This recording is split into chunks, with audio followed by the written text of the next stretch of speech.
Assalamualaikum dan salam sejahtera. Okey, untuk video kali ini, cikgu akan terangkan mengenai subtopik 2.34 iaitu menghasilkan lakaran reka bentuk elektrik dan 2.35 iaitu menganalisis elemen sistem elektrik. Kita masih lagi di bawah topik reka bentuk elektrik. Okey. Ini adalah objektif pembelajaran pada hari ini di mana di akhir pengajaran cikgu, apa yang cikgu nak murid-murid dapat mengenal pasti lakaran lita bergambar dan lita skematik. Seterusnya, murid dapat menyatakan 3 jenis lita elektrik dan dapat membuat analisis elemen sistem elektrik. Okey. Lakaran reka bentuk elektrik. Okey, kenapa kita buat lakaran? Okey, kita buat lakaran lita elektrik adalah supaya kita dapat memberi gambaran awal kepada sebuah pembinaan gadget elektrik. Kemudian, awak dapat memastikan kuantiti dan kedudukan yang betul bagi setiap komponen yang kita nak gunakan dalam membangunkan lita elektrik.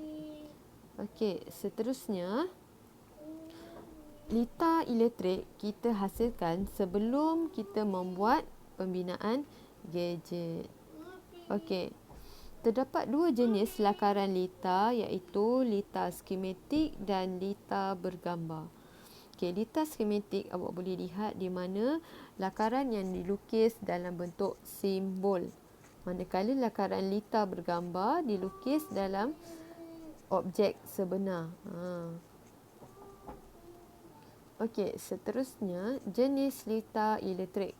Okey, jenis lita elektrik dia terbahagi kepada 3 iaitu lita siri, lita selari dan lita siri selari. Okey, jika kita lihat lita siri ni, lita siri arus yang mengalir adalah dalam satu arah saja.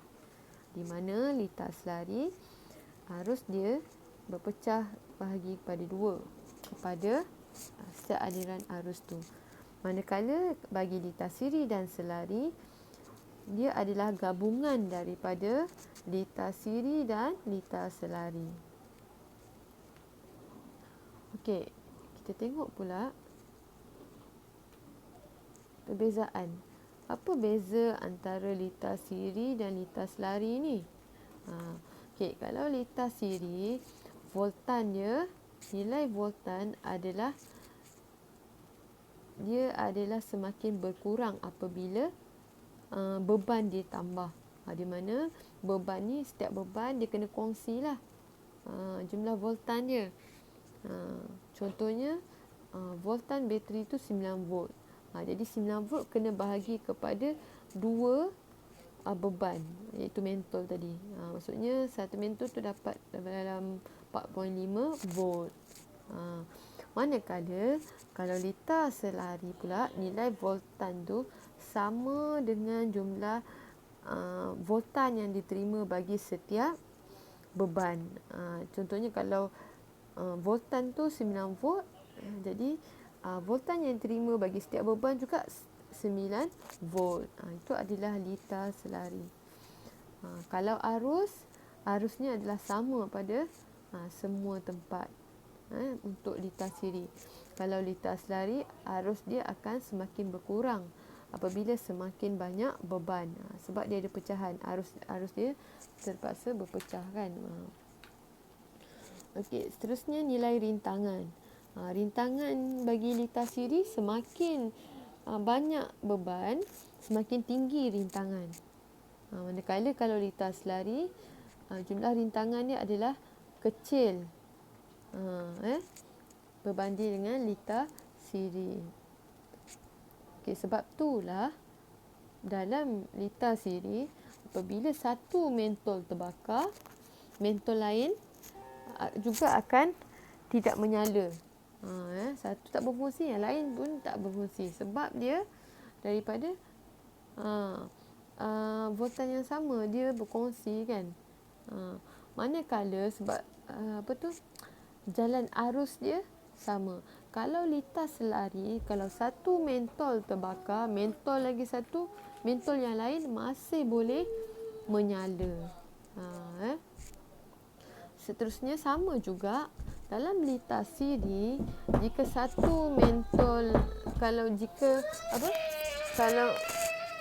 satu beban ditambah, maka mentol lain akan malap. Sebab beban dia tambah, jadi nilai voltan tu terpaksa dikongsi. Berbeza dengan litar selari. Kalau makin kita tambah beban, jumlah nyalaan bagi mentol tu tetap akan sama kecerahan dia, sebab dia menerima jumlah voltan yang sama. Dia tak berkongsi. Itu adalah perbezaan dari segi litar siri dan litar selari. Okey, seterusnya kita pergi kepada menganalisis elemen sistem elektrik. Okey, bila kita buat analisis elemen sistem elektrik, dia berbalik kepada topik yang kita dah belajar sebelum ni. Tujuan kita analisis tadi adalah sebab kita nak kenal pasti apa komponen yang kita pakai dan cara pemasangan, cara penyambungan dia. Supaya bila kita pasang pada objek yang sebenar, kita tak buat kesalahan. Kita akan follow je, kita akan ikut je lakaran yang dah awak buat. Jadi sebelum kita buat lakaran, awak kena buat analisis ni tadi. Kena kenal pasti apa dia beban, apa dia kawalan, apa sumber dan apa medium yang digunakan. So, kita akan buat analisis macam ni. Kita tengok berapa kuantiti, apa parameter dia, parameter bagi komponen tersebut, apa contoh komponen dan cara penyambungan dia. Buat jadual analisis. Ini adalah contoh jadual analisis tu . Okey, seterusnya daripada jadual analisis tadi, kita akan buatkan lakaran bagi litar elektrik tersebut.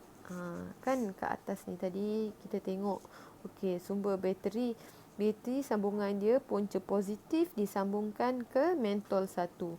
Seterusnya mentol 1 disambungkan ke mentol 2. Mentol 2 disambungkan ke mentol 3 dan seterusnya. Okey, kita tengok daripada analisis tadi, kita sambungkan daripada bateri positif ke mentol 1, daripada mentol 1 ke mentol 2 dan seterusnya. Kita hanya tinggal ikut je apa yang dah kita buat analisis tadi. Okey, itu sahaja. Dan seterusnya, untuk yang terakhir, ini adalah latihan yang perlu awak lakukan untuk hari ini.